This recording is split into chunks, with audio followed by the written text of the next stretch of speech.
El ingenio peruano en tiempos de pandemia. Este es el caso de un ciudadano de Rioja, en Cajamarca.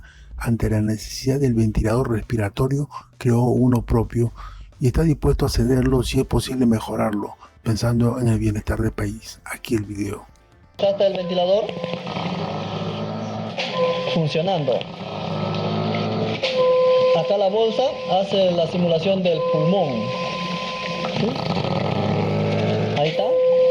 Trabaja con 2 electroválvulas. Acá tenemos las 2 botellas que hacen el filtro. Tenemos un tanque. Y acá tenemos el manómetro de presión. Para regular la cantidad de aire que va a ingresar al paciente. Acá tenemos la caja de control, el interruptor y para regular la entrada y salida de aire también. Y que trabaja con un repetidor y un par de triads que hacen todo el sistema eléctrico para que trabajen las válvulas. Y bien amigos, ahí está el ventilador mecánico. Bueno, el creador de este respirador es Ulises Llamo Delgado y precisamente está en el hilo telefónico. Señor Llamo, ¿cómo está? Bienvenido a Canal N. ¿Hola? ¿Aló? ¿Cómo está? Bienvenido a Canal N. ¿Qué tal? Buenas tardes. Buenas tardes. Bueno, cuéntenos sobre este respirador mecánico que ha usted preparado, cómo lo hizo, cuéntenos cuánto le demoró y demás. Sí, con la necesidad de que se ve tanto en las noticias de la cantidad de enfermos, pacientes, y pensando en la familia adulta como son los padres, me decidí a hacer este invento y como contaba con los manómetros y eso de ahí, decidí armar un ventilador mecánico, ¿no? Simular, y si se puede mejorar, porque una vez en el domicilio no cuenta con todos los medios. Y digamos, ¿usted lo ha preparado con una capacitación de algún médico, algunos técnicos? ¿Cómo así lo llegó a hacer? ¿O usted es técnico, o usted es mecánico? Sí, yo soy técnico, soy mecánico soldador, estudio mecánica, y también tengo mi curso de soldadura, pero lo que más ejerzo es el curso de soldadura. Correcto. Y bueno, el trabajo de lo que son manómetros, eso ahí sí lo tengo bien, porque el trabajo que yo hago es todo lo que es con oxígeno. Ajá. Para hacer trabajos de oxicorte y todo eso, yo tengo los manómetros. Ajá. Y contaba con el par de electroválvulas, ¿no? Yo viendo cómo trabaja un ventilador, porque el ventilador no solamente es soplar, sino también es exhalar y inhalar, ¿no? Exactamente, lo que se trata es un ventilador mecánico. Sí, así es. O un ventilador, correcto. ¿Y tiene uno nada más o ha preparado varios, ha hecho varios? No, yo he preparado solamente uno con los materiales que he podido tener o conseguir. Ajá. Porque inclusive ha sido bien escaso poder conseguir la soldadura porque todo estaba cerrado, ferreterías cerradas. Imagino. Y más yo estoy en un distrito en donde no hay no es tan grande como porque hay bastante comercio. ¿Y cuánto le ha costado? ¿Cuánto asciende, digamos, este ventilador, este respirador? El costo más o menos en materiales debe estar rondando los 1.000 soles. Correcto. ¿Sí? ¿Y usted se lo ha propuesto a alguna autoridad del Ministerio de Salud? ¿Ha conversado con el gobernador? Yo le he hecho totalmente para prácticamente para el uso. Que por si se solicite el momento y ojalá que no llegue por acá por mi sitio esa enfermedad, y al final creo que ya llegó por acá también. Pero no lo hice exclusivamente para negocio, pero mi hermano viene, lo ve y me dice, cuélgalo al Facebook, y de ahí empezó todo. Ahora he tenido llamadas y todas esas cosas, ¿no? Correcto. ¿Y ha recibido alguna llamada del gobierno o de alguna autoridad, digamos, como interesada? No, ahorita solamente me he comunicado con ustedes, también se ha comunicado RTP y recién las noticias de acá de mi localidad. Correcto. Si alguna autoridad lo está escuchando y está interesada en tener acceso No todavía, pero me gustaría que si le pudiera ver un médico, y porque a mí todavía no tengo la manguera y la mascarilla, eso es lo que yo no puedo. Eso es lo que faltaría para ya tener directamente el uso de este respirador. No le copié muy bien. Faltaría esto que me dice, este último implemento para poder ya usarse. Exactamente, sí, para poder probar a ver si es que trabajaría bien a la persona y al ritmo que se necesita, porque cada persona no tenemos todos el mismo ritmo de respiración. Correcto. Pregunta final, ¿algún dato, algún teléfono donde lo puedan llamar si es que alguien está interesado en tener acceso a este ventilador? Sí, tengo mi número telefónico, está en mis redes sociales, o también lo puedo dictar. Sí, por favor. 998 41 1278. Muy bien, ahí está el número entonces de este creador de un respirador para que las autoridades puedan tener acceso si es que están interesados. Miren ustedes, ahora que se habla tanto de tener ventiladores y respiradores. Muchas gracias. Muy bien, continuamos aquí en Portada y nos toca ver una entrevista con el experto en temas internacionales, Farid Kajat, para ver cómo está la situación del coronavirus en el resto del mundo. ¿Qué tal, Farid? ¿Cómo estás? Buenas noches. Buenas noches, ¿qué tal?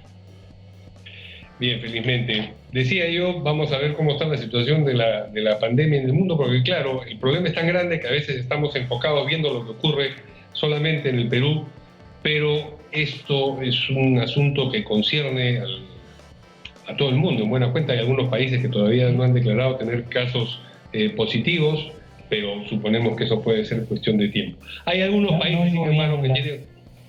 ¿No me escuchas? Lo oigo muy bajo. Bueno, te hago las preguntas y si no las has entendido me dices y las repito en tono más alto. Lo que ha ocurrido en Estados Unidos en un solo día, 1939, la cifra de fallecidos en un solo día es el peor balance en todo el mundo en lo que incremento de víctimas mortales se refiere. ¿Qué hace prever eso en la situación de Estados Unidos? Es decir, la tormenta recién se está generando y puede desbrozarse, digamos, en 3 semanas, un mes. Sí, digamos, el gobierno americano en primera instancia negó la gravedad del problema. Ese fue un primer error. Claro. Y eso retrasó el inicio de pruebas masivas. El segundo error fue negarse a establecer, por lo menos inicialmente, cualquier tipo de restricción a la interacción social. La mayoría de las restricciones las adoptaron los gobiernos estatales, pero el gobierno federal no lo secundó inicialmente, siguiendo lo que había sido la estrategia inicial del Reino Unido, pero que por algo la abandonó, la llamada estrategia de mitigación, en donde la idea era que las restricciones a la libre movilidad se hicieran a los sectores más vulnerables, pero se permitiera que el virus, digamos, contagiara en el resto de la población que era menos vulnerable para que adquirieran inmunidad, y además se evitaba presuntamente el costo económico de cuarentenas generalizadas. Pero ese curso de acción tiene 2 problemas. El primero es que produce un número mucho mayor de muertes que la estrategia de supresión. Claro. O sea, lo que estamos haciendo nosotros, cuarentena más toque de queda. Y en segundo lugar, en tanto hay más gente que se enferma y más muertos, eso también tiene un efecto sobre la economía. O sea, ni siquiera es que se eleva el número de muertos, pero la actividad económica continúa normal. ¿Y cómo afecta esto políticamente al presidente Trump, que aspira a ir a una reelección? En paralelo, en el Partido Demócrata hoy día se ha producido una noticia importante. Bernie Sanders ha dejado la competencia interna, con lo cual el señor Biden queda como único competidor de Trump. ¿Qué cosa hace prever políticamente esta pésima situación, esta pésima manera de enfrentar el coronavirus que ha tenido el gobierno americano? A ver, En una primera etapa, esta es una causa común que involucra a todos los ciudadanos, y en ese sentido muchos sienten que no es el momento de entrar a un debate político en torno a la respuesta frente al problema y confiar en que el presidente va a conducirla de la mejor manera. Y cuando uno ve encuestas de opinión en circunstancias como esta, incluso gobiernos que han tenido una respuesta por lo menos parcialmente deficiente, como el español o el estadounidense, han tenido una elevación de sus niveles de aprobación en encuestas de opinión. Veamos el caso también en el Perú de Vizcarra, por ejemplo, ¿no? Pero yo me atrevo a prever que esto va a ser temporal y que una vez que pase lo peor de la pandemia, una vez que se alcance la cima de contagios y empiecen estos a descender, va a haber una evaluación crítica de qué se hizo mal durante el proceso, y además las secuelas económicas van a perdurar todavía por un tiempo. Entonces yo presumo que esos niveles de aprobación van a empezar a reducirse dramáticamente, o por lo menos significativamente, y en el caso de Estados Unidos eso va a ocurrir en plena campaña electoral. Entonces tiendo a pensar que esto va a perjudicar electoralmente a Donald Trump. Y lo que ha ocurrido en el Partido Demócrata, es decir, el hecho de que Sanders haya dejado ya la carrera interna, ¿obedece a esta situación o era ya la ventaja que había obtenido Biden, algo que hacía pensar que iba a declinar su postulación Sanders? A ver, el propio Sanders da una razón fundamental para explicar su renuncia. Bueno, aunque va a seguir manteniendo, digamos, el control sobre los delegados que ya obtuvo, y su nombre va a seguir apareciendo en las boletas de votación, porque las primarias van a continuar, pero la razón que él da es fundamentalmente que no veía una ruta verosímil para ganar la nominación. O sea, él mismo pone por delante el hecho de que todo hacía prever que el nominado iba a ser Biden.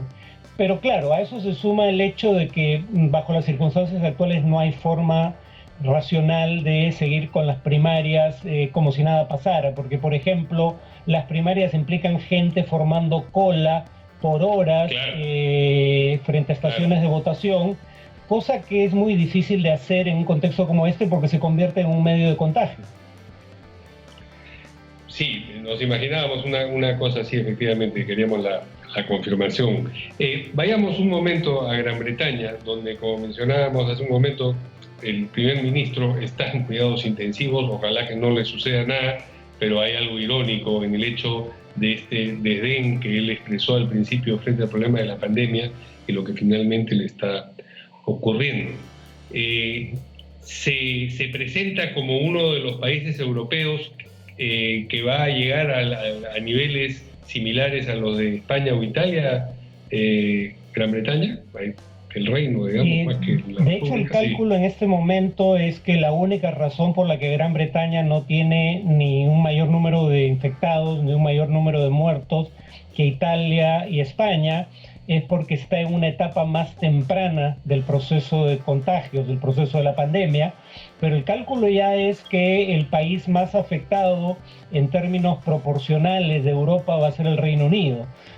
Probablemente por esta estrategia inicial de mitigación, que habría que recordarlo porque él abandona el gobierno de Johnson, porque ese gobierno le encarga a un grupo de expertos del Imperial College de Londres una estimación de los costos que tendría esa estrategia, y el Imperial College le indica que iba a producir 250.000 muertes aproximadamente.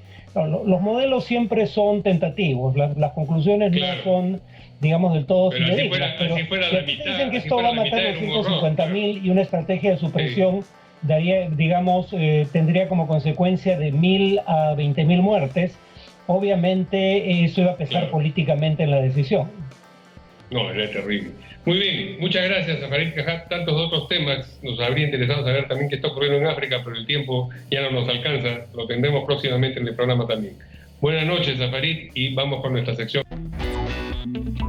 Si te gustó el video, no te olvides darle like, suscribirte y compartir. Gracias.